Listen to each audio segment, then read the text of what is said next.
Welcome to the Writer's Block with Sarah. It's me and my friends. Hi. Hi. Hey. I know we're like 2 minutes late from our delay time. So, what's Sorry, I that? always have to mute the stream Oh, whenever it goes live. yeah. All right. So, this week we are going to be reading Oldbro by Tony Augusty and Michael Rizzo. So, without further ado, let's go ahead and get to it. Mm? All right. Fade in, exterior, Forever Green Cemetery Day. The morning sun breaks through the trees and lands on rows and rows of headstones in a vast suburban cemetery. A gate bears a bronze sign, Forever Green Cemetery. A massive funeral is taking place, complete with elaborate floral arrangements, limos, even some photographers and TV cameras. We see ABC, NBC, and CBS News, and finally Nick News with a child reporter with Orange Mike. Muriel was a pillar of the community, a mother, a grandmother, a scientist, and a CEO. Her life. In the front row, we see her children, middle-aged blue blood assholes, and her grandchildren, five beautiful young women paying more attention to their phones than the officiant. A series of greater and greater professional achievements, a legacy not just to her family, but to all mankind. At the end of the row, there's a young man, William Bradford, 22, in a tailored black suit with wraparound Oakley sunglasses in his brow, looking down with eyes closed and holding his hands as if in deep thought, or maybe prayer. We hear a series of beeps. Cut to William's eyes snap open, and we realize he fell asleep playing on his phone. The screen reads, "It's a match." He's on Tinder. He hurries to flick the sound off. A few sisters snicker. His parents are oblivious, but a young, dark-haired woman throws him a dirty look. And now, Muriel's closest friend and confidant, her executive vice president Victoria, would like to say a few words. Will is still swiping through Tinder, paying no attention. The woman, Victoria, a very tall, statuesque, takes her place at the lectern. Cameras flash. We see a large hand-painted portrait of the deceased Muriel. I worked for Mrs. Bradford for 13 years, since joining the company as a junior intern. She taught me a great deal about science and life. Will scrolls through the photos of young women with huge tits. Exterior cemetery later. The sun's a little higher and the casket's a bit lower. Will has loosened his tie and made his way to a black Audi convertible. As he pushes the button to start it, the roof comes down and the stereo starts blasting dubstep. Will peels out of his grandma's funeral, the bass dropping just as he cuts off a hearse coming in the front gate. The only other car in that procession, a beat-up old Impala, rear ends the hearse. Young driver, Lucas Morgan. Exterior, Fraternity Road, day. The black Audi skids down a suburban side street, doing at least 55. It rolls towards the Alpha Omega fraternity house, where there's a party in full swing. Will comes in hot, slamming on the brakes and skidding 270 degrees before landing on the front lawn. Some drunk kids have to jump out the way. He parks it right there, next to the Alpha Omega sign. The frat motto reads, sorry, I haven't done this in a while, Ab Ovo Uskad Mala. There's a used condom hanging off the last A. Ew. Sun's out, guns out. Will reaches up and tears the sleeves off his tailored suit. Standing up in his seat, he spikes the balled up fabric on the hood and hops out to join the party. Interior Alpha Omega house continuous. Will slides through the frat door and the assembled drunks cheer his dangerous driving. Tom, early 20s bro, pours a shot directly into Will's mouth. Oh, looking sharp, bro. Yeah, bro. My grandma died. Drag. Chad, early 20s bro, hands Will a man can of Natty Ice. Time for some group therapy. Will cracks the beer, takes a long drag, and walks up the main staircase to the second floor, past frat bros and their guests playing beer pong, funneling and doing gravity bong hits, and some dude freaking on a clearly uncomfortable girl. Hey, you know the rules. No exceptions. Dakota holds out his hand for a handshake. Instead, Will sticks out his right elbow, and an elaborate secret handshake ensues. It's a well rehearsed routine. Bro, that's an alpha O. Bro! They both chug the rest of their beers. Someone hands Will a joint. He takes a long drag. Hey, anybody seen Julia? Cha, bro. She's out in the yard. Will gives Dakota a nod, looks down the back staircase to the patio door. He throws a leg over the banister and slides down, Fred Flintstone style, then bounds out the door. Exterior Alpha Omega backyard day. There are a few small groups of drunk partygoers in the Palladio backyard. Sorry. And at the far edge, a young woman, Julia Ansara, crying on a swing, nursing a red solo cup. Will approaches and straightens up just a little. Hey, babe. I missed you today. I I just couldn't do it. She was like my grandma too, you know? Will wraps his arms around her and kisses her forehead. I know. Oh, okay. I guess it was extra sketchy he was tendering at his grandma's funeral. And it's not just that she's gone. What are things going to be like at the company? I worked so hard to get that internship. What if Hey, you did work hard to get that internship. Nobody pulled any strings for you. I'm I'm never sure. Look, your girls at the office, they all love you and respect you. Your whole team's Ivy League, and your grandma's favorite, and not just because she's kind of racist. Or, were? What about the Amazon? Oh, fuck, Victoria. Who knew what you going on in the lady's head? Fucking giraffe with laser eyes. Julia laughs and wraps Will in a hug. Trust me. Now, let's join the party. Will turns back to the party without checking to see if Julia follows. Fucking hot giraffe, though.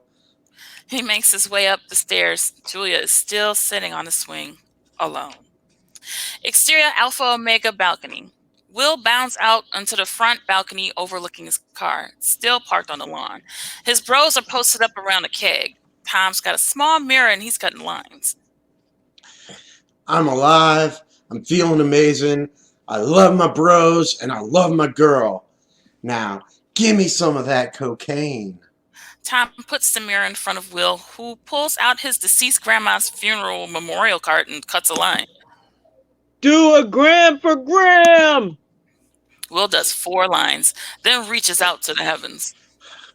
Woo! Fuck yeah! Keg stands. Will leans over the keg and does a keg stand with the ease of a gymnast. I never get used to this. Bro's a beast. Lens Ninja Warrior. Unqualified last week. Tom leans over the railing and shouts down to a junior bro. Hey, move that Audi for me. Chad starts pumping beer straight into Will's mouth. The junior bro gets into the Audi, hits the push button start, then struggles with the gear shift. Chug, Chug, chug, chug, chug, chug, chug, chug, chug. The Audi's backup lights come on, and Junior Bro hits the gas. The Audi slams backwards into the porch. The pillars on the covered porch support the balcony. The impact causes a cracking sound as the wood bends, then breaks. The balcony is still there, but it's no longer level. The floor our bros are standing on suddenly tips towards the ground.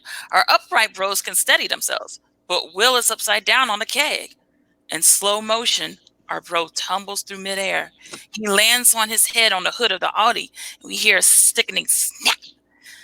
The keg rolls down after him. The last few ounces of beer in the hose explode across his face and suit in hyper slow motion as he realizes what's about to happen. The keg catches Will square in the chest. We look down at our young, handsome bro loses consciousness. Fade to black. Like 5 full seconds of blackness and silence. Smash cut to interior a dark, dank room. An elderly face. A face in its mid-80s with a lifetime's worth of worries and struggles. The old, elderly eyes snap open. He struggles to breathe. We hear the beep, beep, beep of a life support machine. The old face belongs to an old man. I gotta get you back in here, Claire. The old face belongs to an old man lying in a hospital bed, hooked up to a whole suite of life support machines. But we're not in a hospital. It's a bedroom, a fancy one. The beeping we're hearing changes. The machine sense he's just woken up. Close up, the man's eyes snap open. A nurse enters the room, walks past the old man, begins to fuss with the machines. Bruh. Smash cut to title card Oldbro. Interior Will's childhood bedroom day. Will has seemingly aged 60 plus years. He stares at his aged hands, then looks wildly around his childhood bedroom. There are posters of models on the walls, trophies, an old varsity jacket hung on a chair. Everything is pretty typical bro stuff, besides the hospital bed and the life support machines. How long has he been asleep? The nurse enters and sees Will is awake. See, Jesus. Huh? Stop speaking Mexican to me, dude. I'm Filipino. The nurse rushes out and returns shortly with Alwyn and Robin Bradford. They approach the bed. Oh, thank goodness. I feared you'd never wake up. Welcome back, son. Wait. You look the same age.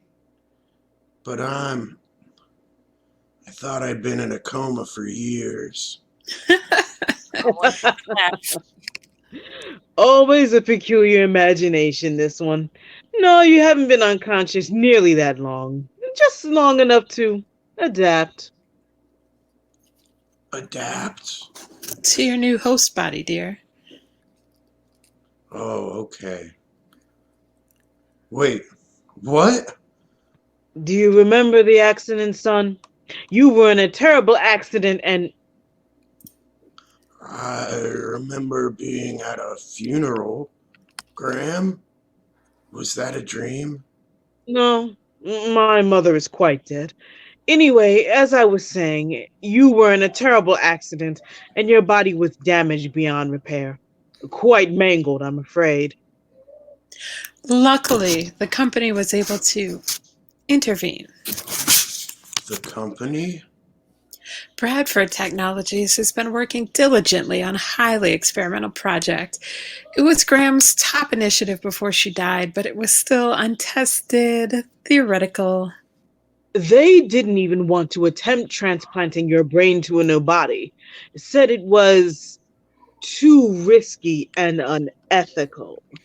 Not to mention all the cocaine on your talk screen. At the mention of cocaine, Will instinctively pats his non-existent pocket where he typically keeps his cocaine and looks dejected when he realizes it's missing. What are you looking for? Nothing.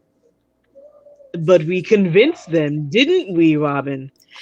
Yes, all. And they saved you, our dear boy. Alwyn and Robin awkwardly stoop over the bed to hug Will, clearly not used to showing him affection. Will pushes them away. But why am I so old? Robin and Alwyn look at each other nervously. Well, William, it was an emergency situation, and Gus was the best one available. Gus?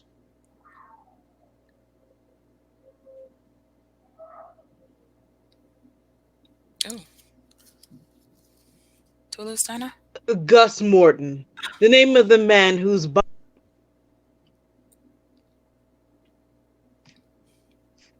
Ooh. I think we might have lost her. What? Dinah? Who's Robin? Detroit internet just has the hiccups today. Yeah, it's been a little touch and go, so we've got a little bit of technical difficulties, but we're working it out. I don't need the sign yet. I think what we got was Gus Morton. We frozen? I can hear you, Oh, but I'm you're frozen. kind of frozen a bit. Oh, wait.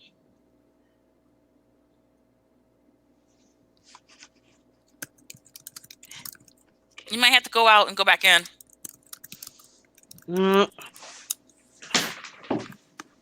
Although I can hear you, though. You're prepping that sheet, aren't you, Trevor?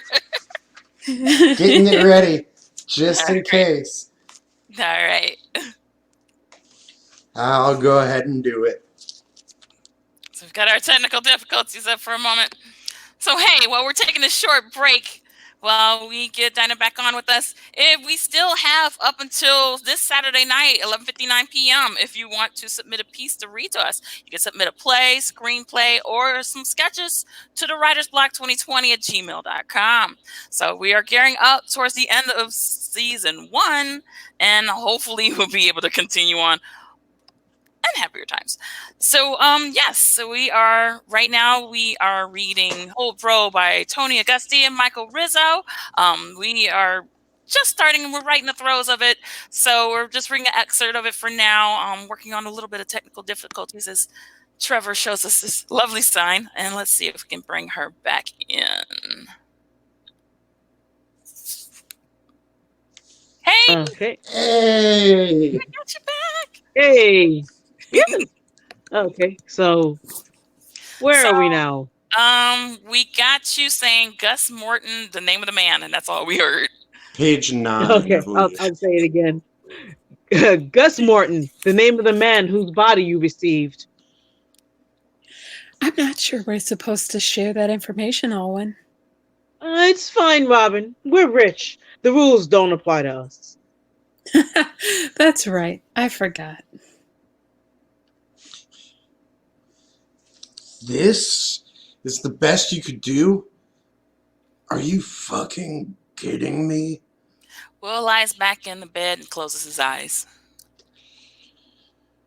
Put me back to sleep and give me a new body. One that's more like the old me. Kill an Instagram influencer or something. Give me that body. I'm afraid that's not possible, William. William opens his eyes and glares at Alwyn. Why not? Where is everybody? Did my sisters even come to visit? We've been keeping people away to let you rest, William.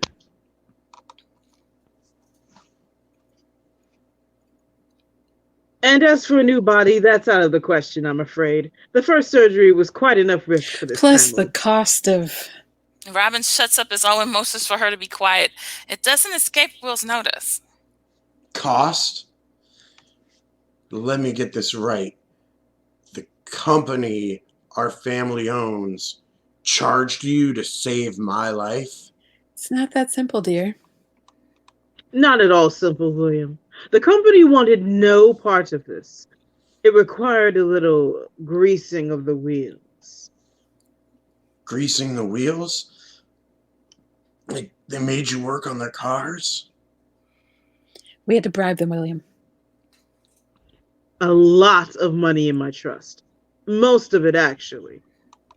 But all of that is in the past now, that you're awake and cognizant. You can access your trust with Graham gone, pay us back, and help get this family back on its feet. But the more important thing is that we have our dearest son, William, back. Quite right, dear. We love you, our son, William, so very much. Will eyes Robin and Alwyn suspiciously. Wait a minute. I don't remember you ever saying you loved me growing up. Ever. Well, we thought it uncouth. But, William, my dear son, this tough time has made us realize how important you and this family are to your father and I. Oh, yes. We love you quite a lot. And that's why we fought so hard to keep you alive. And we now know that you'll take care of us in kind. Bullshit. Something's weird's going on here. William starts unplugging himself from the machines monitoring him. My love, what are you doing? Quit saying you love me. It's weird. I'm not giving anyone anything until I find out what the F is going on. Will, dressed in a hospital gown, steps out of bed. He puts on his high school Letterman jacket from the nearby chair. He staggers across the room as Robin, Owen, and the nurse trails behind. We're your family, William. You need to remember your family. Will walks out into the hallway, looks out the window, and sees a worker washing the family cars, including his black Audi, which is smashed and washed and waxed, but it still has a giant divot in the hood from some bro falling off a balcony on it.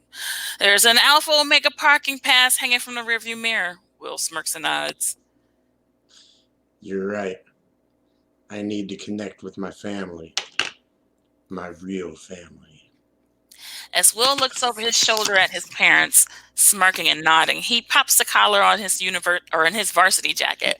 We see the hospital dressing gown is untied in the back, revealing his hairy, pimply, and sagging new ass as he shuffles away towards the convertible. Interior Alpha Omega House day. Tom, Chad, and Dakota are lying around the living room of the frat house, absent-mindedly watching lacrosse on ESPN2. There's some nerd bro in the corner doing all their homework. As a furious, desperate banging on the door, our bros look at each other. Nerd bro goes to answer it. Just as the door cracks open, a geriatric man shoves his way in. Bros, I'm back. Whoa! Who the hell are you, old man? Jesus. No, Chad. It's me. It's Will. These bros have no idea what the hell is going on. That's a fucked up prank, you geezer. Oh, shit, you're right. Those gamma pricks must have paid some bum. I'm no bum. I'm an AO from the beginning to the end. Will holds out his hand for a handshake, and Thomas holds out his elbow. They do the whole secret handshake thing from page 3. Bro? Bro? Bro. Brah. A moment of recognition washes over the bros. They told us you were dead. You took that gnarly fall off the balcony. Yeah, we had to call off the whole party. And cops were over here, and some of those girls weren't 18. They did the whole sheet over the head thing. Yeah, man. Wasted a bunch of bear. They told us you were dead. But then we all got straight A's. And as this would be too much for Will to process, even if he hadn't sustained a major head injury, he's dazed. How long have I been gone? I remember falling, and then I just woke up in a hospital bed at my parents' house. Look, whoever you are, our friend Will died almost 2 months ago, and whoever put you up to this sick joke and taught you our secret handshake isn't going to convince me you're my best friend back from the dead. Hey, I thought I was your best friend. Dude, we're all best friends. Yeah, great, Chad. Anyway. Bro, you can't believe that. I've known you since Rush Week. I watched you pick up a hot dog with your butt cheeks, and I took a bite out of that hot dog. I may look different, but you know this isn't a prank. We're friends to the end. Tom stares deep into the eyes of this elderly face. Bro. They hug it out. Will's still in the hospital gown, and now his ass is out again. Bro, sun's out, bun's out. Yeah, I need some clothes. Will starts to head for the stairs. Well, like we said, man, it's been a couple months. We got rid of all your stuff. Will stops halfway up the stairs. The bros follow. Bro, how could you? Dude, you were dead. We rented your room out to Nerd Bro. He does our homework now. Chad gestures to Nerd Bro, who remains silently in the corner. He waves, but he's probably still out of focus. But where am I supposed to go? You gave up my room? Got rid of my stuff? Running the hottest party frat on campus is expensive, and you were gone. Sorry, brah. Dakota rushes up to the top of the stairs. Look, well, I'm sorry. Sure, your room is gone, but we can hook you up, bro. Come on. Interior Alpha Omega upstairs later. Elderly Will comes back into the hallway, now wearing two pop collar polo shirts with the AO logo, some Birdwell Beach breeches, and a pair of Jordans from like 2014. He has new douchey sunglasses and a lot of hair gel in his very thin hair. Chad gives Will a pat on the back. Looking good, bruh. On contact, the impact knocks Will's shorts down. Will painfully bends over to get them back on. Yeah, learned about that and that in Fizz. When you get old, your core gets all gooey. That's why all granddads wear their pants so high, not just a fashion thing. Psst. You bros know me. I'm AO all the way. Will throws his leg over the banister to slide over it like earlier, but halfway down he eats shit and tumbles over the railing. We hear a crash involving furniture and bones. Interior Alpha Omega house later. Will, still dressed like a 22-year-old, is laid out on the couch. Nerd Bro brings an ice pack for one of Will's badly, badly swollen knees. You have to take it easy, bro. You are so lucky that fall didn't like kill you or something. Yeah, bro, that was rough. We already went to one funeral for you. Bros, this is a nightmare. You just have no idea. But with your help, I can get through it. Yeah, totally. We got your back, bro. I mean, later, after the party. Party? Shit, yeah, bro. We got a rager tonight. Hell yeah. My big comeback. Huh? You can't be here. What? Dude, we've got girls coming over. Like a lot of girls. We can't have some old ass Ronald Reagan looking bro trying to do body shots. I mean, you get it, right? Tom, Chad, and Dakota look at Will. Even Nerd Bro is staring. They're all waiting for his reaction.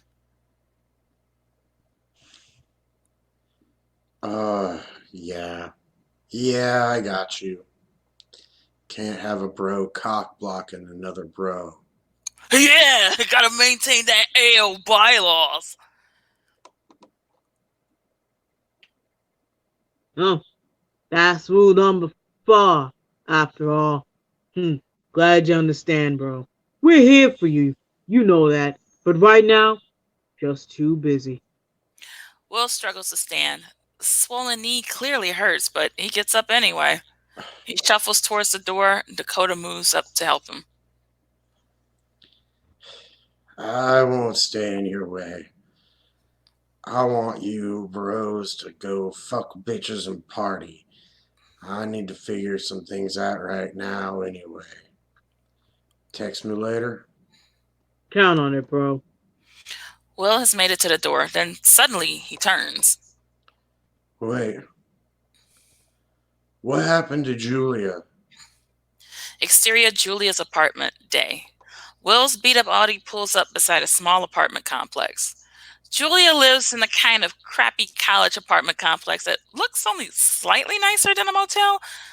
Row after row of one-bedroom apartments whose front doors open to a balcony overlooking a parking lot. She lives on the second floor. Will parks and gets out, using a cane to walk around the corner and settle on a bus bench. An older Southern woman, think the bus bench from Forrest Gump, nods at him as he sits down. Will pulls out his phone and tries to look away, try to look busy, but he's staring straight at Julia's front window. There'll be another bus coming shortly. What? Another bus! I'm not waiting for a bus. I'm here to see my girlfriend. The elderly Southern woman looks puzzled. Will points at Julia's apartment. From what we can see, the apartment is a mess. A disheveled Julia stares out the window, forlorn. That's your girlfriend? How old is she? Like 20, I think. The elderly Southern woman is aghast. She hits Will with her purse. That is disgusting! She could be your granddaughter, pervert! The woman stalks off. Will shakes it off, psychs himself up, and gets off the bench. He walks towards the stairway to the second floor balcony. It's very old and very slow. He starts on the first stair. Flashback to interior Alpha Omega house just before we got to Julia's. Look, bro, she's probably moved on. Yeah, it's been like a month and a half. Cha, fuck her, man. What are you talking about? We love each other. We're in love with each other. She's...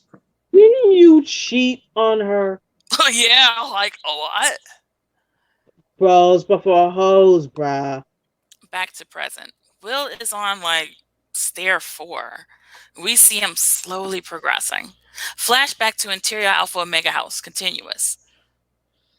Look, I fucked up a lot. But I need her. I think she just want to know I'm not dead. I'm going over there. And I want you bros to stay out of it. And don't call her a hoe. So pick your speech, bruh. And flashback. Will has made it most of the way up the stairs. We watch him slowly make it to the top and turn the corner.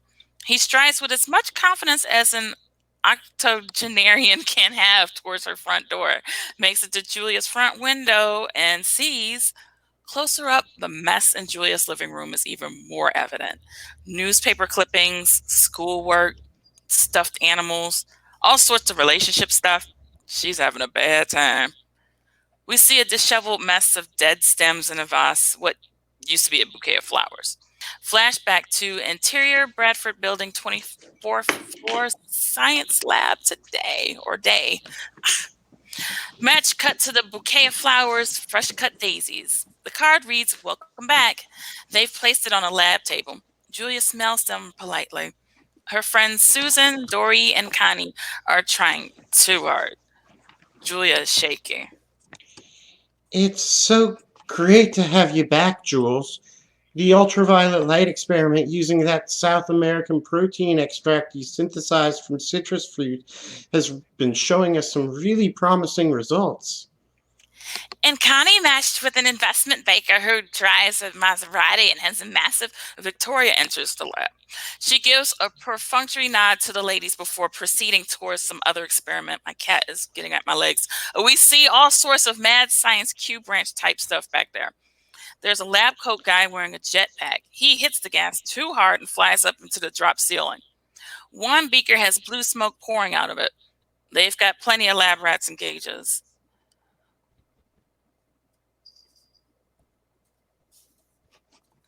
Is that me? Am I both? I am. Sorry. Victoria has been extra mean since Muriel died.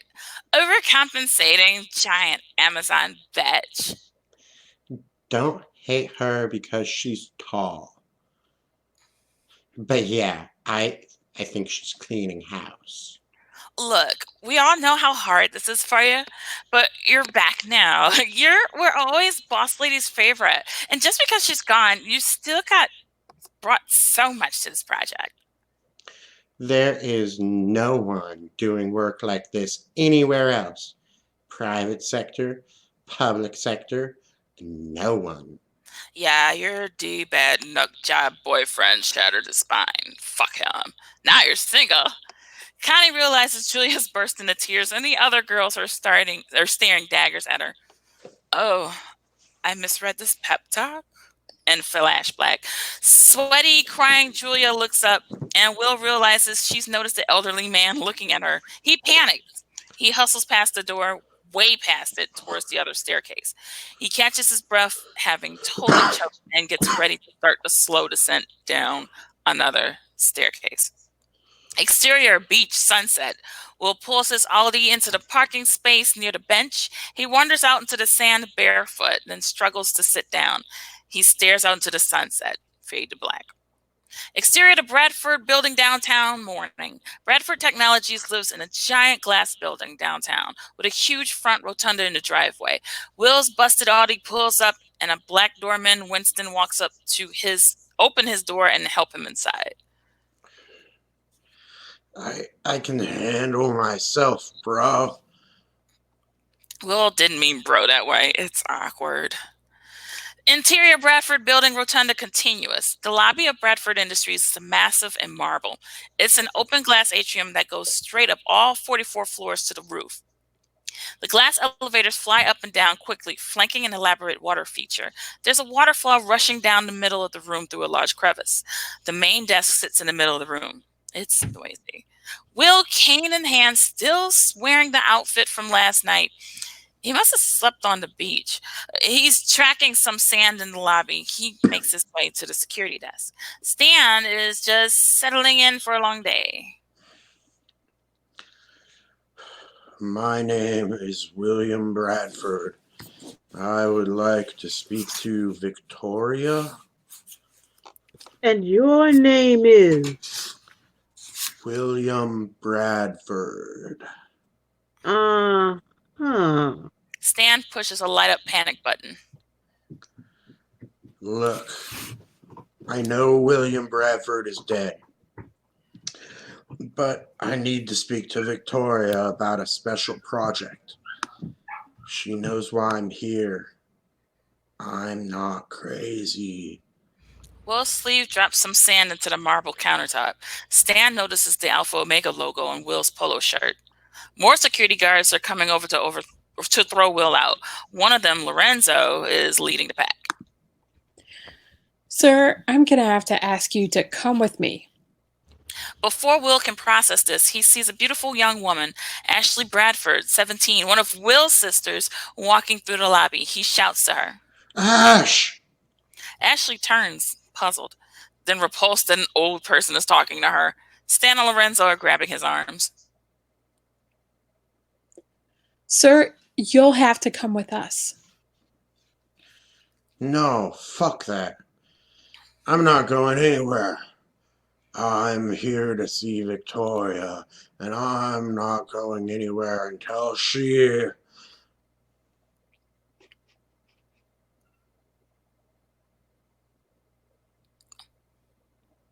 Oh, Lorenzo? Oh, just you guys froze for me. Sorry. Oh, sorry. We're at, do you think she's going to come and see you in the lobby? Okay. Do you think she's going to come and see you in the lobby? Wait. We're going. Will gestures upstairs. Stan, let's take this gentleman upstairs. We'll have his car taken to the B3 garage. Lorenzo, Stan, and Will walk past the standard elevators to a back executive elevator. Lorenzo swipes a magnetic card and a light comes on, counting down from 44 to 1. The door opens. They shuffle in slowly. Interior to elevator continuous. Will is in the middle between the guards. So, how much do you guys know about the secret project? Enough to know you would know we're not at liberty to discuss it. And that if we were to discuss it, a whole other crowd of security guys would be escorting us all out of the building. The elevator stops at the top floor. Lorenzo slides a key card into a slot. A soft bell is heard. Will sucks in his breath. Interior, the top floor office, continuous. The doors open to a stone and glass floor that doesn't know the meaning of the words undercut it. The design is light and airy, yet a bit sterile. There's a basket of grapefruit on an end table. Will notices Lorenzo has an Alpha Omega fraternity ring on his right hand. Hey, you're AO? Brah, me too.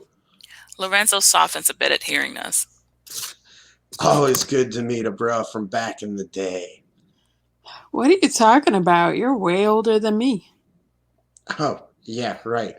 It's a long story, and I know enough to know I can't take liberties and discuss. Please get out of the elevator, sir. Yep, right. Turn right and go straight. She's waiting for you in the atrium. Interior, the top floor office atrium. Victoria examining a flower as the guards deposit Will and head off. She doesn't acknowledge Will. Will waits, then opens his mouth to speak. This is a saline stenophilia. Have you heard of it? Look, dude, I don't care about a fucking flower. I need to talk to you.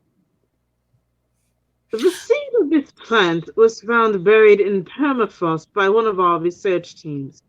You know how long it had been there? 32,000 years.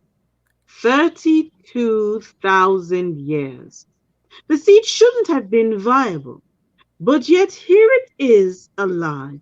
This plant, it only wants one thing, and that's to reach out and find the light that has been hidden from it for so long, to take it, to draw power from it, to survive. Amazing. The only thing flowers are good for is giving them to chicks to get laid. Your grandmother would be proud to see you, William. Grams? Yes, William. You see, she was fascinated by this flower. She asked herself, if a flower is capable of this, why not people? People told her it wasn't viable. And yet, here you stand.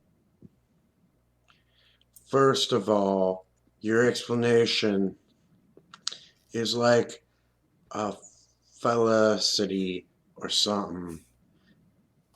I'm not some dude you brought back to life. I was already at life. This is more like the June issue of High Times, where they show you how to graft a cutting of an indica onto a sativa to get that bomb-ass smoke. Victoria turns to look at Will for the first time. Your grandmother always thought you were smart. I thought you were just another ne'er-do-well. Second off, you're the narwhal. You fucking ruined my life, dude. And third of all, we need to talk about business. My business.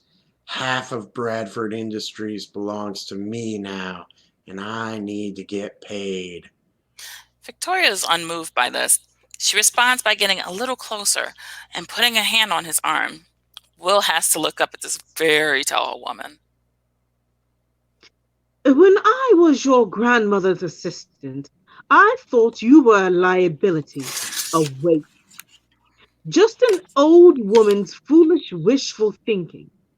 But today I'm the acting CEO of the company, and I look at you, survivor of a catastrophic fracture of several cervical vertebrae. Now I'm a new woman, and I see something special. Walk with me, William. Victoria walks past Will out of the atrium. Will stares at her swaying hips and shuffles to catch up to her. You mean a lot to us here at Bradford's Technologies, William. I know I do. Last I checked, my trust fund was worth 470 million plus stock options. William Bradford, the deceased college student, was worth that much, yes. But you, William is stymied at this point. How much do I mean to you then? 3,500? Victoria turns her head to give Will a sideways smile. you are the culmination of Muriel's dream, the ability to extend lives by transplanting consciousness. I think a dream come true deserves 4,000. I can arrange that. After all, it is your birthright. Will stops. For real? 4,000 a week? Victoria laughs and walks ahead. A month. Will shuffles to catch up again. A month? Come on, being old is expensive, yo. This dude requires like a lot of meds. You could have hooked me up with a better body. We made the best of a bad situation. We adapted. Can you adapt? What does that mean?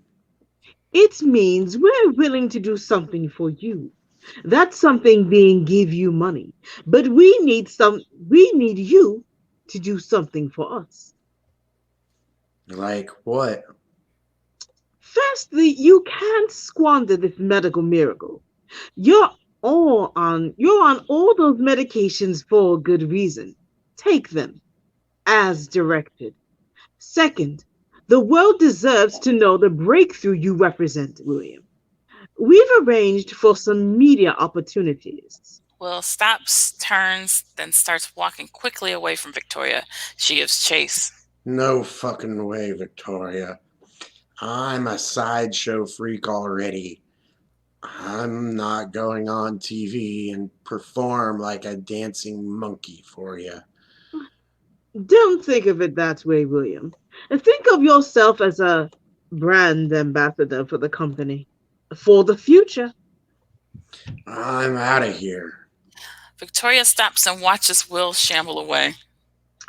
Think about your grandmother. Will halts. I knew that would give you pause. It's not that. I'm just out of breath. Will leans on the grapefruit table in the hallway to catch his breath as Victoria approaches. She picks up a grapefruit and hands it to him. She puts her hand on his shoulder. We need you, William, and we're not pretending we don't. I know this must be a difficult adjustment for you.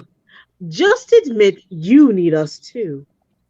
A Bradford employee approaches with a metal suitcase. He opens it, and there's a pair of shiny black high heels.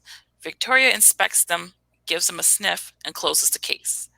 As an afterthought, the employee pulls a small pill bottle from his pocket. Victoria gives it to Will. And take your vitamins. Will glares at Victoria, stolen. Victoria smiles. 12,000 a month. Will perks up. Oh, and I need the company to reimburse my parents for the procedure. They said that cleaned them out. I'll have accounting cut them a check for $37,000 today. Is that the first payment? What? No, that's the total. That's all my parents had left? Being that rich is expensive. Cut to interior executive bathroom, Bradford building. Will is furiously jerking off in a bathroom stall. He's looking at his iPhone with a blurred elderly vision. He's creeping on Victoria's Facebook profile and a press release with a picture of her doing Bradford business. And take your vitamins. Will lets out an intense groan, then gets frustrated. Takes forever to come with this old broken dick. Interior the Bradford building lobby later. Will exits the executive elevator and walks past Anne, wearing white gloves, carefully wiping up that spit from the 44th floor. They share a look. Exterior the Bradford building downtown, morning. Will holds a wad of cash and smiling, exits the building. He tips Winston a $100 bill and Winston fist bumps him. Have my car brought around, will you, Winston? Interior Bradford building 24th floor science lab, day. Victoria strides into the lab, puts on her lab coat and safety glasses, and does the rounds. We see a series of elaborate experiments with plants and animals. She stops at one, a glass reptile case with a nerdy 40-something doting on it. He takes a plastic dropper of the liquid and burns a hole in the metal test panel. Victoria smiles. Victoria drops in on several stops with equally banal conversation before eventually making it to the interns. Oh, sorry! I didn't mean to hit you. Oh my gosh! I did not know she was standing there, and I kind of bumped my hand. So sorry. This is the first time we've seen Victoria standing next to these girls, and she's full head taller than each of them. Ladies, have this week's trials been proceeding smoothly? Julia's here looking rough. The other girls cover for her. Miss Blatch, thank you for asking. Our team has been very pleased with our findings. Yes, Miss Blatch, the preliminary results are very promising, and we've been able to create a synthetic version of the sample compound found in the samples. And Julia, what do you think? Well, we've been able to. Julia, walk with me. They leave the other girls behind and wander the lab. I know how difficult this must be, Julia. We were both so close to Muriel, and she was gone so suddenly. But to lose someone else so soon thereafter, it's devastating. I can't imagine what that must be like.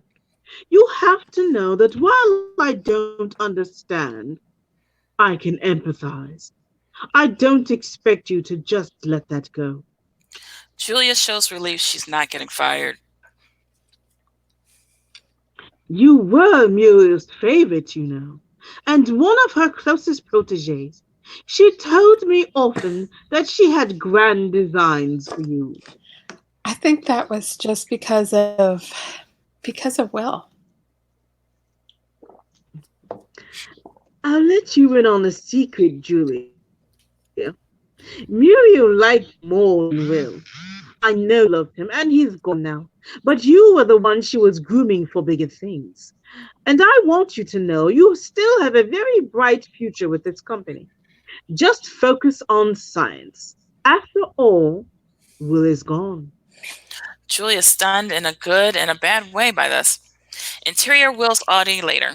Will is on his phone, but his elderly sausage fingers have serious arthritis and he can't read the screen. He starts using Siri. Find a place to live. Okay, check it out. Siri pulls up some listings that are still too blurry for elderly eyes to read. Read them to me. The screen seems to be doing something, but it's too blurry. Hasta La Vista Senior Care Facilities A. And then exterior Hasta La Vista's day. Hasta La Vista's is a rundown abode, old folks' home that probably gets up to some shady shit in somebody else's movie. We see Will's Audi put up to the empty parking lot. Interior Hasta La Vista's lobby. Will slowly makes his way across the dilapidated lobby. There are a few wheelchairs by the double doors and hospital rails along the wall. Cheap earth tones and faded carpets. There's a cute nurse at the front desk. How can I help you today, handsome? Finally, some talent that knows game when she sees it. I need a new place to live. My fraternity brothers kicked me out of the frat house, and I just got my hands on some of my grandma's money. She just died. I'm Sorry for your loss. Nurse Samantha hits a red button under the desk, and two orderlies approach to help manage the senile old man. Let's get you a new place to call home. Interior Will's new apartment day. Will stands in the center of the room that's like a dorm for the soon-to-be dying. It's furnished in elderly chic. A full bed, wooden Afghan, a wingback chair, a mini fridge, and again, those hospital rails on each wall. There's a panic button on each wall.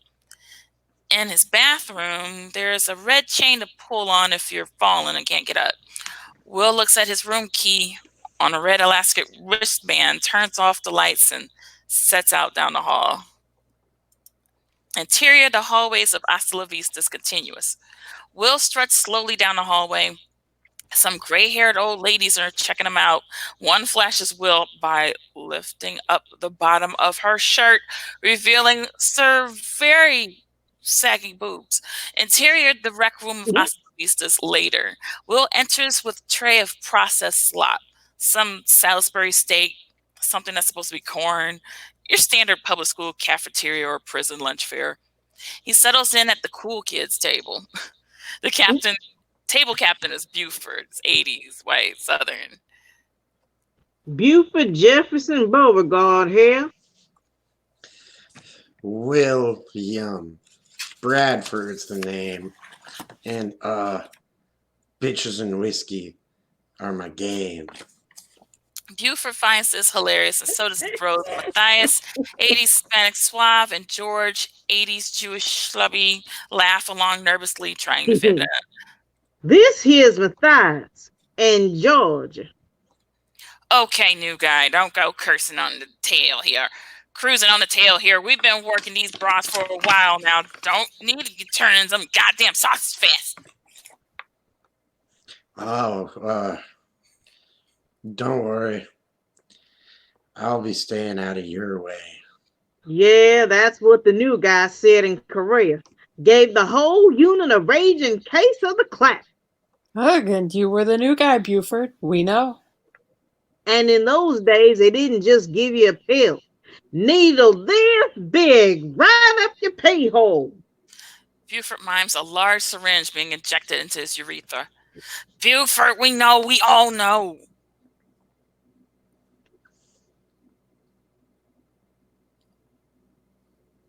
Ooh, we lost her. Claire! It's just frozen. Let's see. We log her in. And it back in. Let's see if that works. Ah, there you go. We lost you. And hey there, Gladys. Hey there, Gladys. I'll be seeing you later. An elderly woman, Gladys, walks past and shakes her ass a little. Will is disturbed. She loses her balance and falls down. Orderlies rush in to help her. Wow. So it looks like you guys know how to party. Fuck yeah, we do. What your doc got you on? Will just looks at Buford, confused. Buford gets frustrated and pulls out a 7-day plastic pill organizer. He pops open Wednesday, dumps a bunch of pills on his tray, and starts pushing them across the table one at a time. Got my Vanexa for the angina. Lipitor for the high cholesterol. Then the fun stuff. My Cialis to keep the party going. Vicodin for the shrapnel on my shoulder. These blue things, a Dynamo cut with something to keep you mellow. Then I got the high-dose Ambiens to keep me back down at night. When you're as old as we are, life's a party. Live it up. Fuck. You guys got any Coke? George holds up a small yellow pill from across the table.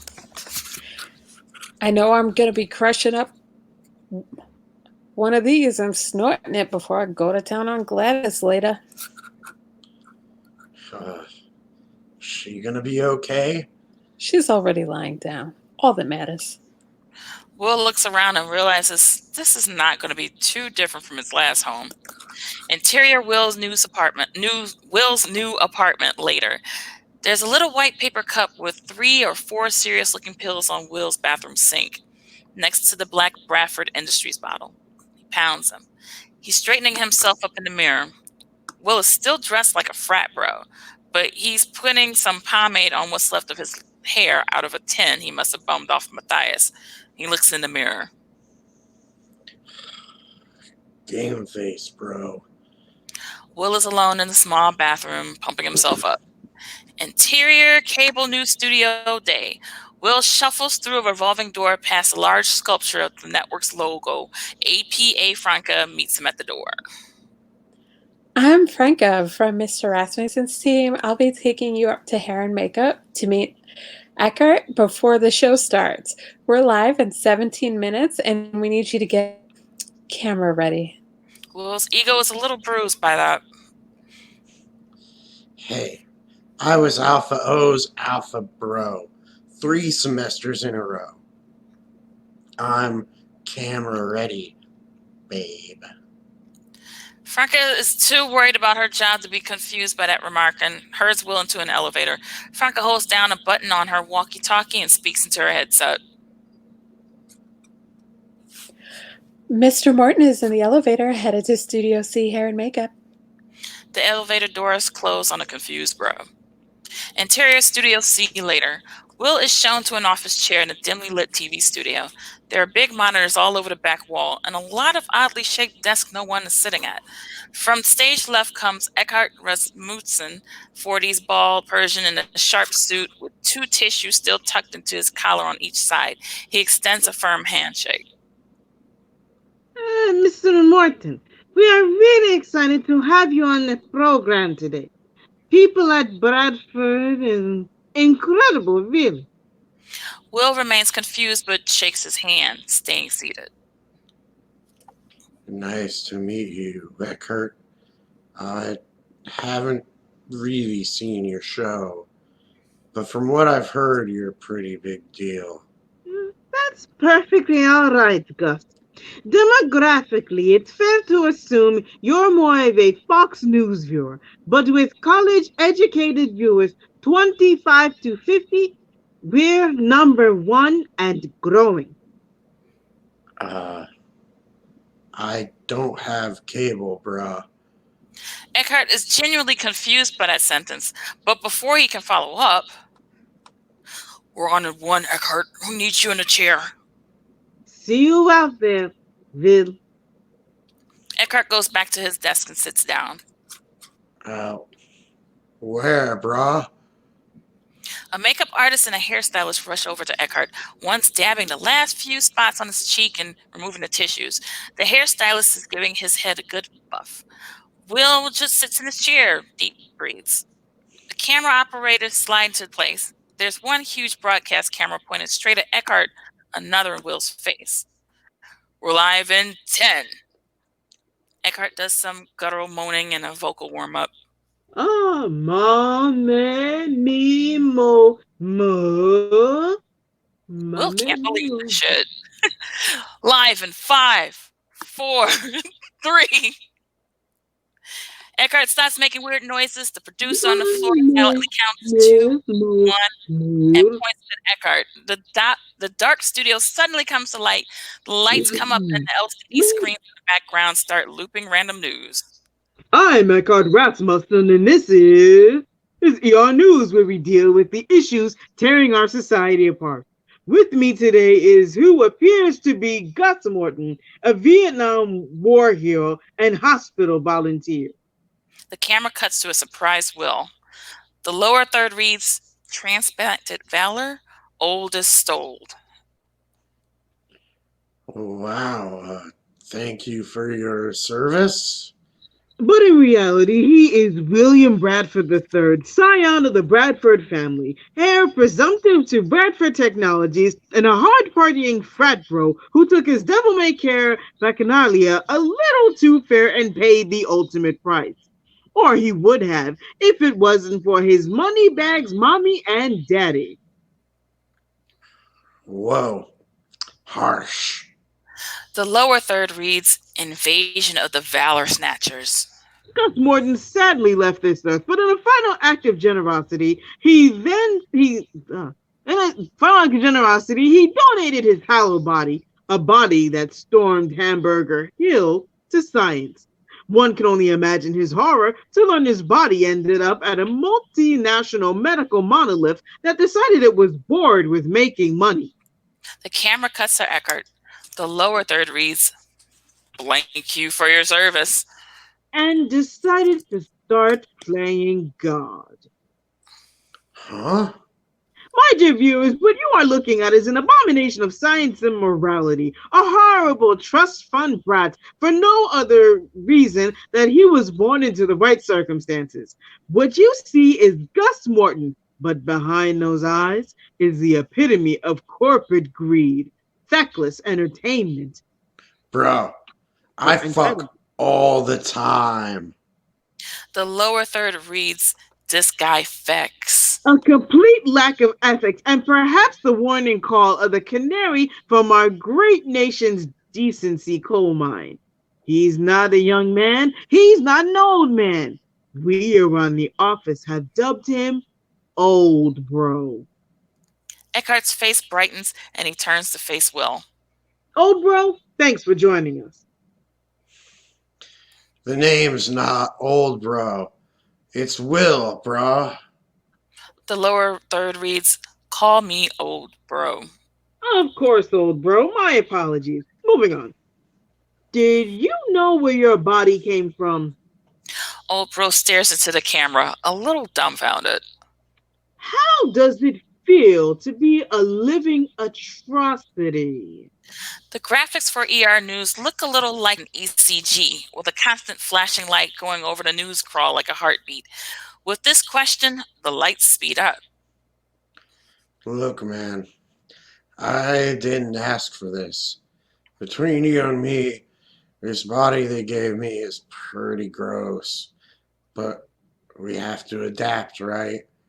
That's why we're a species. The lower third reads, "Sci freaks vocab, not fab." So that's why we're a species indeed. So, you still consider yourself to be a human being and not some sort of Frankenstein's monster? Bruh, of course I'm still a human. I'm just a hybrid. It's like the June issue of High Times where they show you how to graft a cutting of indica into a sativa. The lower third reads, "Hi, bro," like hi. "Hi, bro," like hi. Yes. Speaking of which, our sources say you were injured during a cocaine-fueled keg stand on the balcony of the Alpha Omega House at your university right before you were injured. Can you confirm that?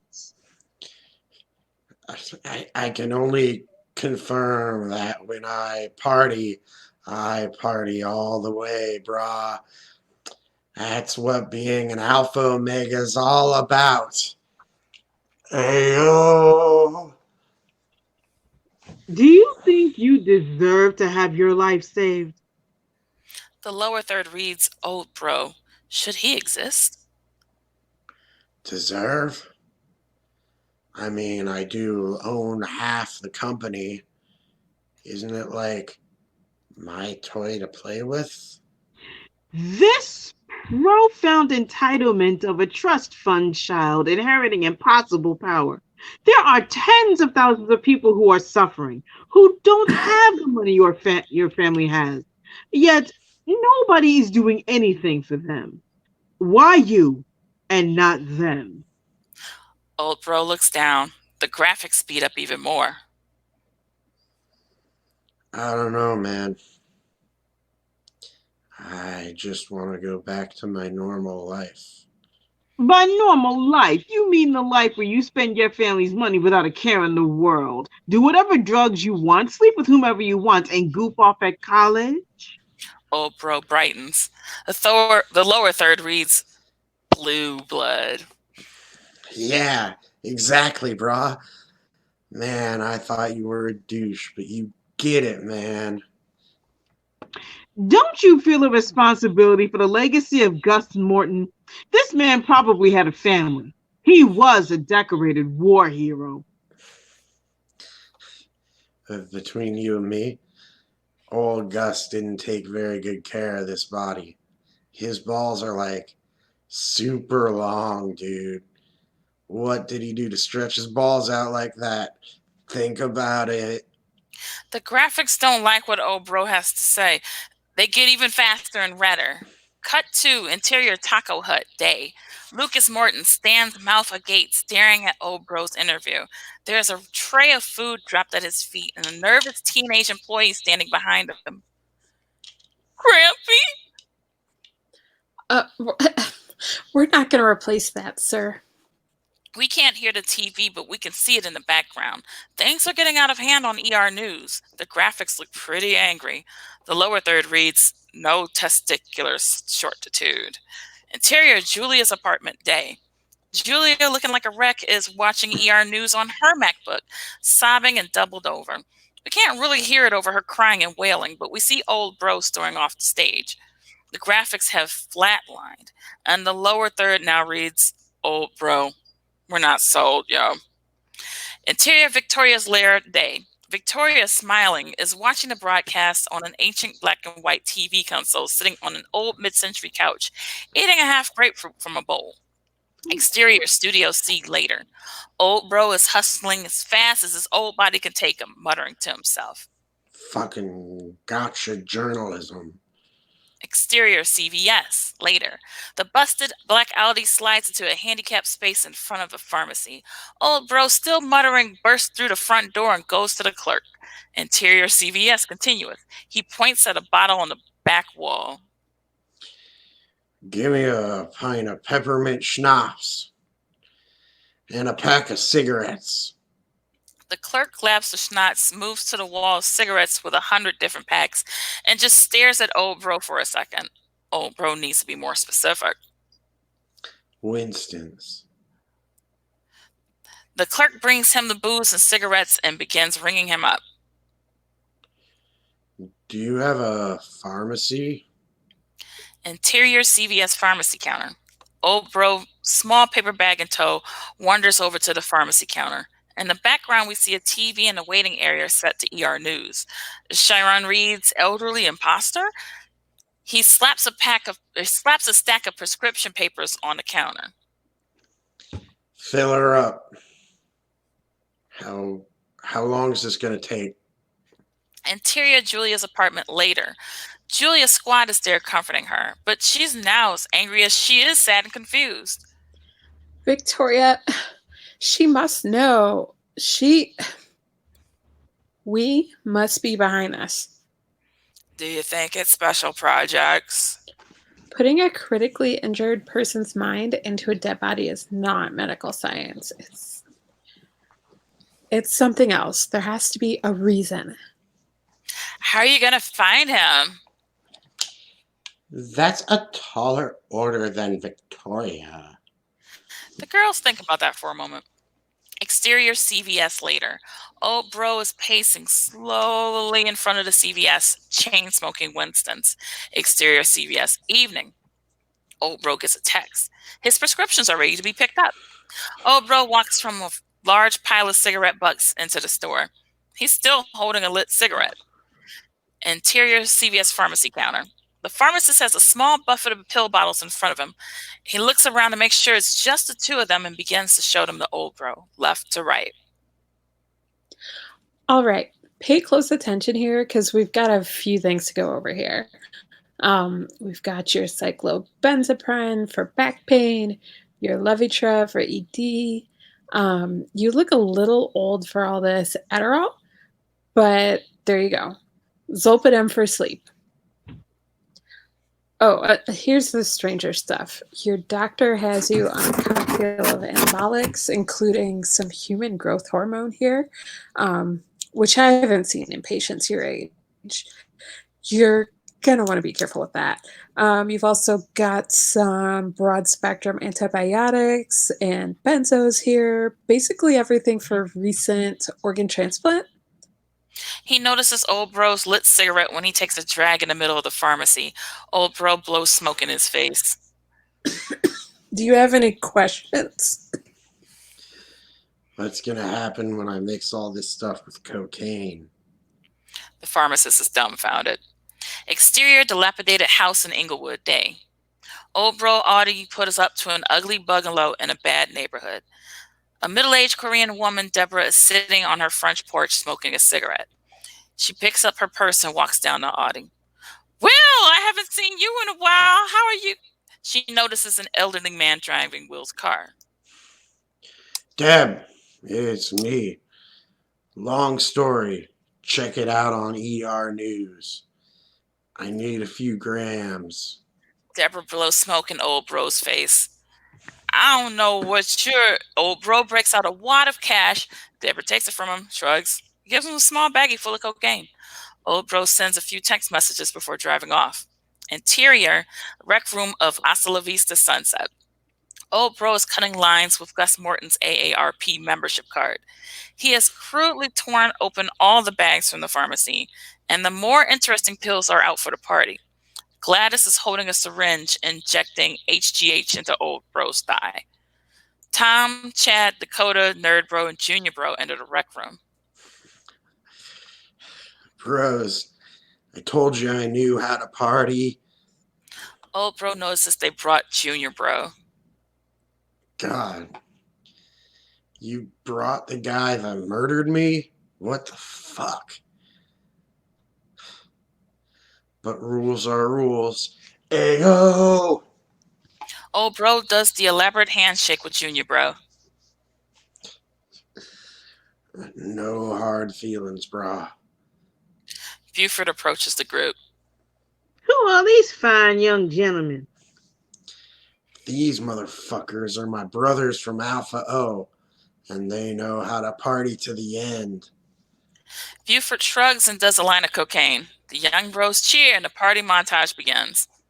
Old bros and young doing shots, taking pills, living like there's no tomorrow.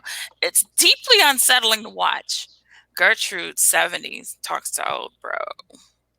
So you're the new fella around here bringing the party. Hey, I've seen some granny porn, but it's not in my bookmarks. Sorry, ma'am. Nerd Bro makes out with an old lady. Dakota took both a Cialis and an Ambien, so he's passed out on the couch with a raging mega boner. It's like 8 p.m. at the latest. We see Buford approach the pill buffet. He takes one of the fancy Bradford Industries tablets and pockets it. Save the best for last. Lucas Morton enters the room. He goes straight to Old Bro, grabs him by the collar, and pins him back against the table. The rage in his eyes is palpable as he clenches a fist. You're in my grandpa's body, you son of a bitch! You! Lucas crumbles. He starts bawling. He's ugly crying, but he's still gripping Old Bro's collar. He doesn't know what to do with the other hand. He's wailing a little. What's your problem, brah? The rest of the partygoers look on, stunned. Interior, the rec room of Hasta La Vista later. Everyone else has left the rec room. It's a disaster area. Trash everywhere, chairs and food and drugs strewn about. Dakota is still passed out with a drug-induced erection. Next thing I know, I wake up with sagging balls. My grandfather was a hero and the best man I ever met, and you don't deserve to be walking around inside of him. Old Bro stifles a snicker at the inside him thing. Look, your Gramps was already dead when they gave his body to me. You should be grateful you can talk to him and get some closure on whatever he did to you. What do you mean what he did to me? He never did anything to me. I don't know. You seem like you got some baggage, brah. You're my baggage. You stuffed inside my grandpa and Old Bro stifles a laugh at this. And he was better than that, better than you. My grandpa was a great man, not just a veteran, but a volunteer. He spent his entire life hacking people, sacrificing. Then I think he'd be on my side about the whole body snatching, brah. This gives Lucas pause. You're right. He always taught me to have compassion for others, and that family is family no matter what. Cool. Did he have these before the surgery? Oldbro holds up a pill bottle full of Oxy. 'Cause they really get a party started. If you're into that sort of thing. Oldbro pops an Oxy and Lucas rolls his eyes. Julia enters the rec room to the aftermath of a huge party. She comes in hot and slaps Oldbro right across his elderly face. Lucas is confused. Now they're all crying. What the fuck is wrong with you, Will? Lucas suddenly slides his chair back and scoots out of the room. Julia doesn't even see him. I thought you were gone. I'm sorry, babe. I'm sorry I tried, but... Wait, you were at my apartment. I thought you were some old creep. Kinda am now. I just couldn't. You looked so sad and I didn't know what to say. I still don't know how to explain this. Whatever it is, whatever I am. Alive is what you are, not gone. But I'm not me. I'm somebody else. It's wrong. It feels wrong. I can barely walk, barely breathe. I don't know how to get... I got this way, and no one has any answers for me. That bitch Victoria won't give me my money. What exactly does Victoria know about this? Everything. I think it was her idea. My parents blew all their money getting me put into this guy's grampy, and now Victoria wants to find a way to sell it. She knew you were alive and didn't tell me. I just saw her in my grandma's office. She won't give me my inheritance. You and I are still not good, but this is messed up, and I thought I lost you, Will. They've broken down into each other's arms, holding each other. It would be beautiful if not for Dakota still passed out on that couch, pitching a tent. And scene. So we're going to end it here. Before it gets real crazy. Oh boy, does it get crazier after that. All right, so that was an excerpt from Oldbro, written by Tony Augusty and Michael Rizzo, which we have in the house tonight. I'll go ahead and bring you guys on. I'll be back in a minute, sorry. All right. Hey, y'all. Hey, what's up? Hey, how you doing? Good. Hey, guys. So thank you so much for coming out tonight. No, Thanks you for- guys. This has been great. Yeah, thanks for reading the script. That's awesome. It was fun to hear it, and just hear how crazy it was. It sounds just as crazy as when we wrote it. So Nice. So we're gonna go ahead and see if we can. I don't know how many viewers we have out anymore. I'm seeing that it's possibly a 6, according across to all the platforms. yeah, I'll take that. Yes, if you guys have any questions, or if y'all have any questions, post your questions in the chat. Go ahead and answer them, and we'll go ahead and read them for you. I guess we could just start off by you guys introducing yourselves. Michael, I don't think we got a chance to introduce you formally. I know you were on our show a couple weeks back for another piece that we read, so you could go ahead and start first. Well, what are you looking to find out, Sarah? Like, who are you? Who are you? What do you That's do? a big question. Well, I don't have a compelling answer for that, but I am proud to be the, I think, first returning guest to this show, and was really pleased with not just being featured the first time, but being here today. I don't know what to say about myself. Tony, you give an answer, and then I'll steal whatever you did. Michael, I'd like to commend Michael's setup. He's switching angles. Just switch angles right now, Michael. Look at this. That's amazing. Oh, that is crazy. Number one, Uh, number two. yeah, look at that. I told him I felt like I was like talking like it was trippy. It was like talking to like a real YouTuber in real time. But Michael is a professional filmmaker by trade. That's why he has all this sweet gear that allows him to do all these things. He is Jason And a Petter. malignant narcissist. That's important. Yeah, that's true. He's Jason Pedersen's first cousin. I just say that because that's how I met Michael. Jason is a local improviser and filmmaker and actor and all that stuff. I think we all know him. Most of us know him.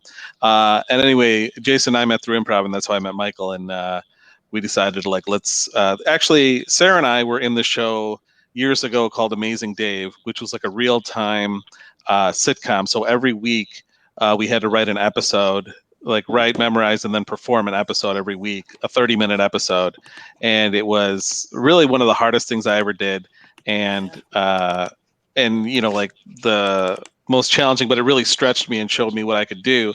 And I would even say Sarah as an example, pretty much everybody in that show has gone on to like do their own projects and like produce their own projects, like things like this. And I think I really credit Amazing Day with that. Amazing Day was like an idea that we voted on that I came up with, but Oldbro was actually number two. It came in second place, and Michael Dupree, who was one of the actors in Amazing Day, was like, "You got to make this into something." Like, he just thought it was such a funny idea. This frat bro who had his brain transplanted into an old man. And just from that, and then I was talking to Michael. He's like, "You have any ideas?" And I told him about that, and he's like, "Oh, that sounds fun. You know, it's crazy." And so we wrote it over the course of like 8 months, or was it sooner? Maybe 8 months, but really actively working, really only more than a month or two. Yeah, Our system, and Tony and I have 2 features under our belts already, is pretty much that we spend a good amount of time breaking out a story and then split it up and write 5 pages a week back and forth until you have your 100 pages. And, we both are busy working professionals who don't make a dime at this stuff. So, very true. 5 pages a week is a total of 20 weeks, assuming we don't get busy with other things, and we inevitably get busy with them. Yeah, the actual writing time wasn't that long, but we put a lot of time into preparation, like outlining the screenplay. And I think it was helpful that we'd also written screenplays on our own before and with others, and like the good and bad of that. But like our sensibilities line up really well, and we like Michael is much more knowledgeable in like production and stuff, and I have a lot of experience in like story, being like an editor and writer for many years. So. It just really worked. It was the best experience I've had collaborating. That's why we're already, like onto our second script, which is almost done. But yeah, it's been a really fun experience. What was the book because Michael introduced me to a book by Thomas Lennon, who's on Reno 911. And he also, a lot of people don't know, he wrote like Night at the Museum and like some other movies. And it wasn't like How to Make $1 Billion or something, Michael. It is how to write movies for fun and profit, and then the fun is crossed out. Because Thomas Lennon and Robert Ben Garant, who are both from Reno 911, they wrote all the Night at the Museum movies. They wrote like Herbie Fully Loaded. They've written a lot of movies that you know of. Starsky and Hutch. Yeah, and not movies you like, but movies that have made a lot of money. Yeah, and that's their thesis. Yeah, you're not doing this because it's emotionally fulfilling or that you're going to write the stuff that you want. It's how to make movies that people will produce and make. Yeah. And also, it's notable that they are, I think, some of the few people that they make very critically acclaimed stuff on their own that doesn't make money. Like what's the camp series and Reno 911. Like all the state at the camp with like Paul Rudd and whoever. Oh, Wet Hot American Summer. Like they're involved in stuff like that, but then they also do like commercial stuff, which is rare. Most people that make commercial stuff are like, like think of Chuck Lorre in The Big Bang. They're like, I'll make stuff that's very popular and then I'll get to the critically acclaimed stuff later, and that never happens. But anyway, anybody who's looking to like write collaboratively with somebody, I really recommend that book because it's a very interesting system. I find it hard. Previously, when I collaborated with someone, we like sat, side by side, like Ben Affleck and Matt Damon style, where somebody would dictate and somebody would type. And in this one, you kind of work on the outline ahead of time and like hammer it out. And then you just take turns writing like 5 pages off the outline. And then when you're done with your pages, the person looks at the previous one, the previous like pages, kind of makes any changes and stuff like that, and then they add 5 pages, and the other person. So by that, you keep theoretically, by the time you get to the end of the script, it's already been like looked at like a bunch of times, and it takes much less rewriting, which we didn't. We also didn't do a ton of rewriting on this. Yeah, I think hearing this for probably, I don't think I've read Oldbro since we finished it a while back. Yeah, it's been almost a year. Last year before. But two things. I'm proud hearing it that, I can't tell what pages are mine and what pages are Tony's because we gel so well with the work that we do on the front. True. And we also are like, I would say we're low ego people. Like if Michael wants to change something or I want to change something, we're not like, oh, that's like my precious words, Amazing Dave also taught me that. I mean, I learned that from work, but it really hammered it home. It's like your words are not that important. You know what I mean? It's like if somebody has a better idea, just be open to it and they're probably right. And All right. We're talking a lot. Questions. Yeah. Great that you guys are talking about it, especially like with the writing process. I know we've been trying to have our writers explain it and go over it, and I think this is the first time. Yeah, this is the first time we've had both authors of a piece together on the show. So it's really great to hear how you guys write together and approach the whole topic of it. Yeah, kudos to you guys. It was really fun watching you guys, especially Trevor. Like he was really getting into it. He's doing like costume changes and I was like, wow, he's like, I felt like I was watching an audition. I was like, oh, this guy's nailing it. It's way more seriously than we did. Yeah, I know. I was like, I wouldn't do that if I was reading the part. But it was great. We were like, wow, this is awesome. I worked super hard on planning ahead, I swear. Okay. No, I mean, it shows, so. Everybody brought something great to this. No, not to say that, but like everybody, I really enjoyed. Good time listening to the whole thing. Yeah, some of the voices and Victoria. That was a great take on the character, and then Julia's take. You know what I mean? Just kind of like capturing that kind of like smart girl and or what like at least in the beginning half are what are a lot of unlikable characters. Especially our main character. Michael and I kind of gravitate toward that. Because there's like a lot of sexist and racist and like he's an asshole, you know what I mean? But we've always liked, both of us like those kind of unlikable characters that can like redeem themselves or not. It's yet to be seen. Julia is the hero of the piece and she doesn't really get going until the second half. Yeah. Oldbro gets only slightly better. Yeah. There's a sort of redemption, I guess, but he gets better, but only slightly. Yeah. So, Trevor, do we have anything? I see we have Victoria saying wonderful work. So, thanks. Do we have anybody else that's have any questions or comments in the chat? I can't get to the YouTube chat still. I can't figure out where that is, but. Oh, really? You want me to look? Let's see. I might not have any more luck than you, but. Let's see. I think if I open an additional page, everything is going to crash. Yeah, I do another test live the tech stream. Stuff today. Yeah, I do another live stream called Friends on Mondays, and that happens like when I have to have the other people look at the chat, otherwise my stream will crash. I don't see anything in the YouTube. I mean, I see the episode, but I don't see anything in the chat. Yeah. Okay. I guess one of the questions I had was sort of the idea of marrying like frat boy, party boy life with like retirement home, fuck it, let's have some fun. Was that initially part of the idea, or did you guys kind of discover that? That was definitely a discoverment. I think it was more Michael's idea than mine. Like I just came with the idea of like Oldbro. Like it was just something I thought of one day, and I thought it was just a really funny, like stupid idea. Like almost like if you're watching a show and you see like a parody show. Like that's kind of like how I thought of Oldbro. And I just brought it up to the group because Sean Hanlon, who was directing Amazing Dave, was like, "Well, what else do you have?" And I said that, and everybody was like, "That's really funny," So that's kind of what I had. I just had the basic idea, and that's kind of why I brought it to Michael, because it wasn't fleshed out. It was just sort of a concept. And then we talked a lot about different things about how, like the stuff going on in nursing homes. You know what I mean? Like where it's like one of the fastest rising groups of like people with STDs and like drug, like marijuana use and all that stuff. So we kind of exaggerated all that stuff. Yeah, I think we came to it organically because obviously there a version of this thought process where we said, well, he goes back to the frat house, he's hanging out at the frat. That's never gonna work.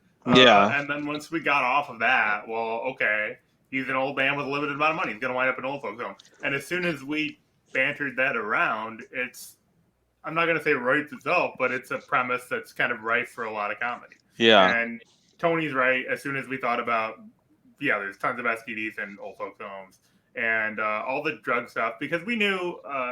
I will absolutely credit Tony for the rest of our lives. Do a gram for gram. That's a Tony line. But we I love already had people that know me. from premise that there's obviously a lot of drugs and alcohol in the pre-Oldbro part. So he's not going to stop doing any of that. And I'm sure I'm not an old bro, but I am a little stodgy in that I definitely have the Monday through Friday little plastic pill container. So looking at that one more, I'm like, we got to use that and just have whatever shit old people are popping every day. Yeah. And there is that runner that we do see. Yeah. I think the expectation too would be like, what we didn't want the movie to be Bad Grandpa. You know what I mean? We wanted to just be like, what's the realities of like this really ridiculous thing? You know what I mean? Like that's why we have the scene where he's like trying to like. This was just more like a movie for like like fart jokes, which there are of course in there, but you know what I mean? Just like I don't know how to describe it, just like broad comedy, like the stuff would be like bad grandpa where he's like falling down but he's fine. Like, we have him like falling down, like trying to be on the stairs and falling down, he really gets hurt. And the same thing with the old folks home is like like the expectation might be like, oh, he goes in there and everyone's like very like genteel and like oh, I can't believe this, but really, I mean, old people are just as fucked up as we are. You know what I mean? So they don't just give up those things because they're in like a nursing home and like stop doing drugs and all these sort of things. And again, it's an exaggerated reality. Everybody's relatively naturalistic besides Oldbro. And Yes. Oldbro is, there's a science fiction premise there, but he's still just a 20-something douchebag. Like, yeah. I don't think he strains credulity besides being just a garbage asshole idiot. Once you buy into the brain transplant technology, it's very grounded. But I mean, it's true. I mean, we did try to make it that way. We didn't try to like cheat, you know what I mean, and be like always like a cartoon character that like can never get hurt.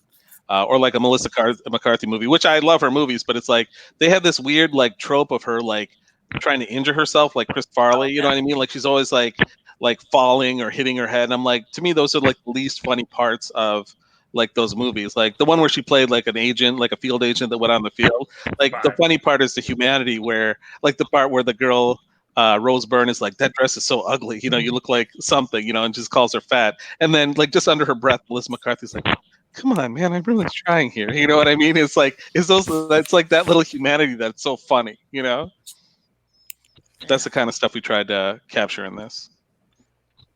It captured pretty great too. Like when I was first reading it and it got to him trying to go to the frat house, I'm glad that he didn't stay, because it seemed like some people's natural inclination was like, oh, have him stay, find out what's going on, and blah blah, and it would have got really tropey really quick. So I was kind of glad to see like him move on to the nursing home and everything. Thanks.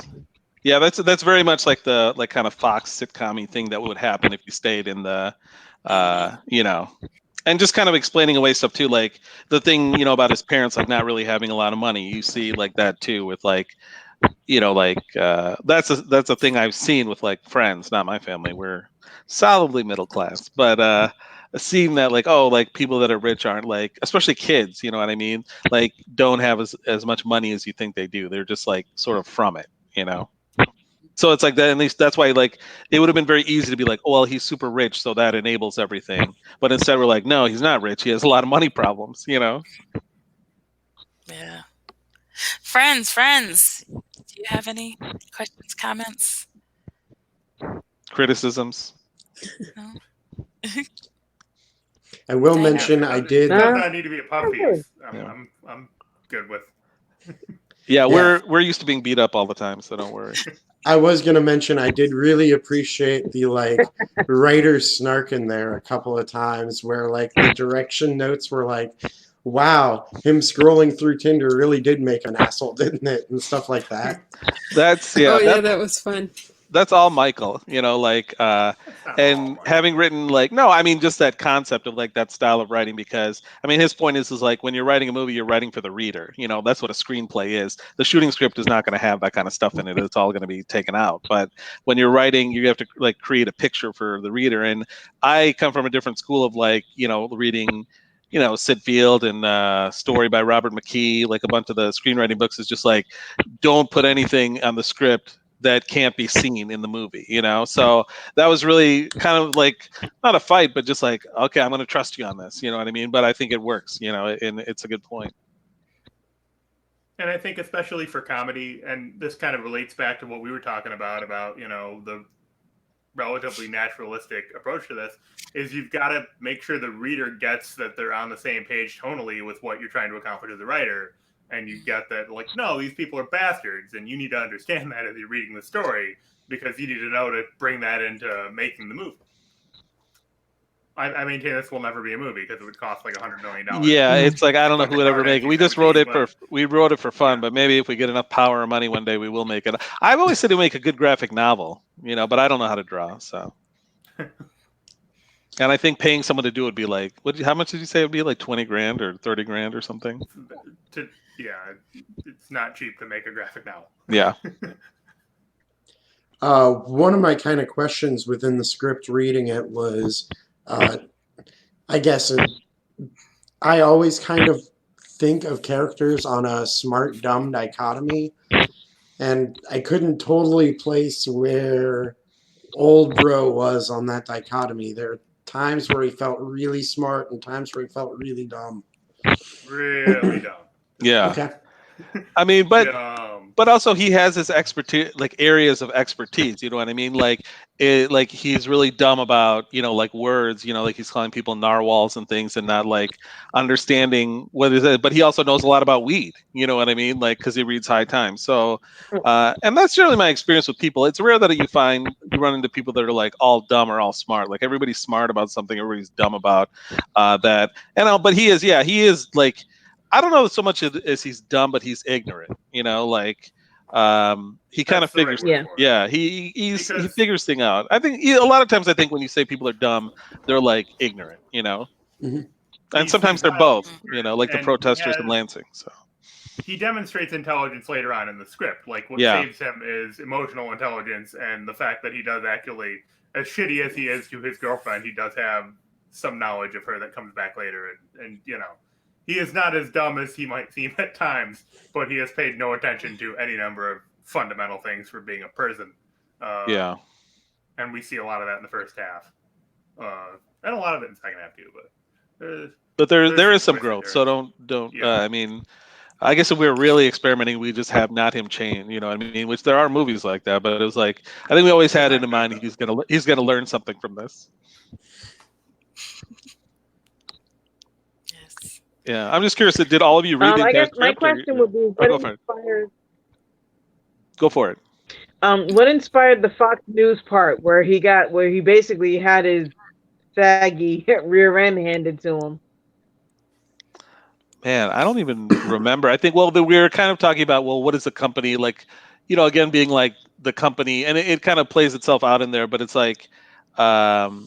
what's a way of getting him out there and making him known, because he wants something, so it's a negotiation. He wants something from the company, so what does the company want? And part of it is okay, Julia, who you'll learn more about in the second half about what she's all about and what this is, because there are things that seem kind of weird, but they hopefully make more sense when you do it. So the payoff to that is he's on there because Julia wants him out there, because it's her part of her master plan to get away with this big body swap technology. Victoria, what was I saying? You were saying Julia. That's Julia. Oh, sorry. See, it's been so long, but I do that anyway. That's okay. But yeah, two things so are happening there. I'm sorry. Go ahead. Yeah, no, go for it. I was just going to say it's two things happening right there. One, it factors into Victoria's plan, which becomes more clear in the second half of the script. And two, it does solve the problem of how does Julia find out that her boyfriend isn't dead without him actually doing the right thing and going to talk to her. So, it's a little bit of the plot engine, but also I think it elevates the story for me to have Oldbro not be a secret. If he had a secret identity and could just be an old man, that would be less fun to me. Yeah, we debated that for a while actually in the outline. Again, that's like if you get everything figured out in the outline, especially in terms of writing a screenplay, it just makes the writing process so much easier. Like you kind of like we took turns attacking each other's ideas, not in a malicious way, but of like, okay, does this work? Why is this in here? There are definitely scenes that in this script and the previous one where it's like, do we need this? You know what I mean? Like, and sometimes some scenes will stay in until almost the last draft, and then we'll be like, yeah, it doesn't make sense. It doesn't, so it has to go. And then we always thought the new scene, I think we expanded it actually a little bit, or we started putting in like those Chiron puns that run underneath it, like the Fox style stuff. So we had more fun with it and just making the interviewer like a crazy character. But again, if you hear in a lot of writing books and screenwriting books, I think everybody starts out when they have like a writing project, like pet ideas and things like, oh, this should go in, but you have to have, again, not be precious with stuff and be willing to let go and just cut it if it doesn't. We feel everything in there advances the story. Like that's like our criteria. Like we went through every scene. We spent much more time working on the outline than the writing process, because once you have that outline, it kind of flows and you'll find stuff, and it also makes it much less intimidating, and having a partner also keeps you accountable. But that's something we definitely debated. And the last point I would make to all that is that I think of Oldbro kind of as a superhero movie. Yes. So agreed. The Fox News sort of thing is kind of his character actually reveal thing. You don't see Spider-Man in a suit till an hour into a fucking Spider-Man movie. Yeah. And if you're looking at it as the reader, and Sarah, you probably noticed this, all the character tags, he doesn't become Oldbro until somebody calls him Oldbro on screen. Mm-hmm. And then from then on out for the rest of the script, he's always Oldbro. Yeah. Stops being Will. So all of that is just kind of, if this is a riff on how that genre works, it's a genre exercise, and we've got to have that moment where he is revealed. Yeah. We always thought of it in terms of like kind of like a, not that he's a hero, but like that kind of superhero archetype, because it's like, but it's like his origin story makes everything worse. You know what I mean? It's always like, usually when you're a superhero, like it makes everything better, but then there's drawbacks.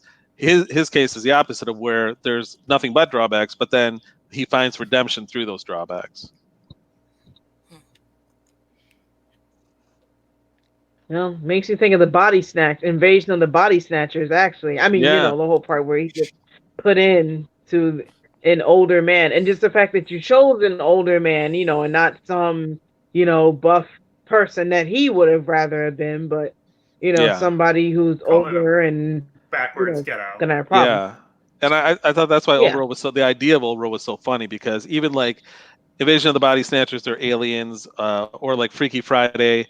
It's always like a thing of like, you're switched and there are drawbacks, but it's still pretty good. Like, like the kid wants to be an adult and the adult wishes they could be younger again, and they're like kind of rebelling in that, even though there's problems. But in this, is like nobody wants to be like, you want to be a little, like if you're a kid, you want to be a little bit older sometimes, but nobody here, I doubt, would want to be like 80, like tomorrow, so it's like, it's kind of turning it on its head. That's the funny part about it.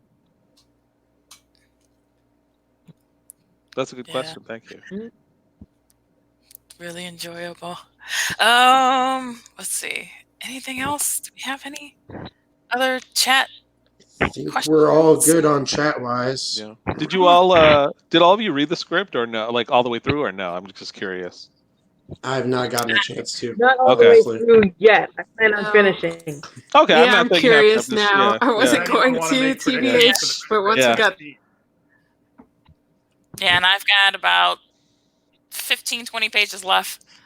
Oh, okay, cool. Yeah, I still have to give a copy to Michael Dupree, who kind of inspired all this. So, but yeah. All right, cool. All right, can't wait to see the ending of it. Yeah. So, and you guys, I think this is great. The show you're doing, like, especially there's a lot of writers out there that are like, I always like hearing and reading about other writers, just because it's like it's a lonely business. You know what I mean? And that's why working with Michael, it's like good to have a partner. You know what I mean? That it makes it so much easier than writing stuff on your own. Yeah. Keeps you accountable. Oh yeah.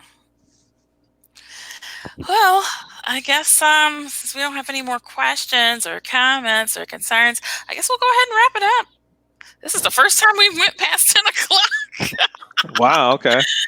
Well, even though it was like a few minutes late, just a few, but we Technical used up all our problems time. it's part of live streaming. Yes. That's why I got the sign.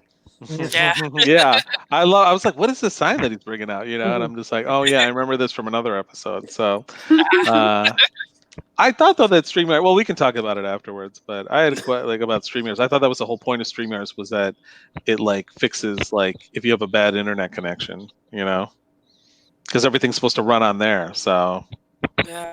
Who knows? I'm sure they love that I'm mentioning that on their stream.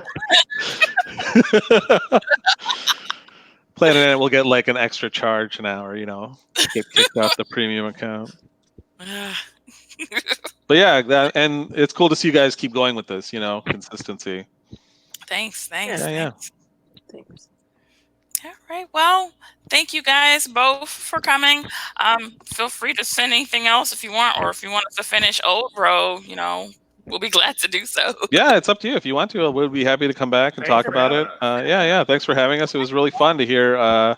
We've never had it like read or anything, so we just started working on the next script. So it's not that we've forgotten about it, but we'd like to get 2 under our belts and just keep going. So it was really nice to hear it and remember. It makes me like, oh yeah, we did this. We finished something. Yes. All right. Well, thanks again for coming. And I guess I'll go ahead and let you guys go for now. Okay, great. All righty. Bye. Bye. Bye. All right. So that is the conclusion of our show. We just got done with the excerpt from Oldbro. And hey, you might have something around in your house. Or not, maybe it's still in your brain. If you want to submit something, we are wrapping up for our season 1, and that day is coming any day now. If you want to submit a piece to be read by us, submit your play, your screenplay, your sketches to the writersblock2020@gmail.com. Deadline is this Saturday, 11:59 p.m. So make sure to get it in. And also, just to put it out there, I know that I have received a few submissions for monologues. We're not accepting monologues this time, but maybe we'll do it in season 2. So we'll never know. So, but definitely send us your plays, your screenplays, your sketches, collection. It could be from something you wrote yourself, something that, like tonight, wrote as a group. It was great. Okay, and also, that brings us to the last thing. Donate to planetant.com. It is a nonprofit. It's been going for 25 years. Keep going for 25 more and 25 more after that. So if you like what you're seeing tonight or any other night that we're live streaming, or stuff that you've seen at the Black Box or the Independent, the Hall, back in the day, when people were in crowds and stuff. If you remember that in the good times, help us out. Make sure you make a donation to planetant.com. And hey, that tax, what's it, tax reimbursement, tax deductible. Yeah, I was like, yeah, you get some money off of that shit. But yes, feel free to donate planetant.com. All right, well, thank you again for coming to the Writer's Block. I'm Sarah. It's my friends. So good night. Good night. Thank you, Sarah. Thank you, Planetant. Bye. Thank you. Bye.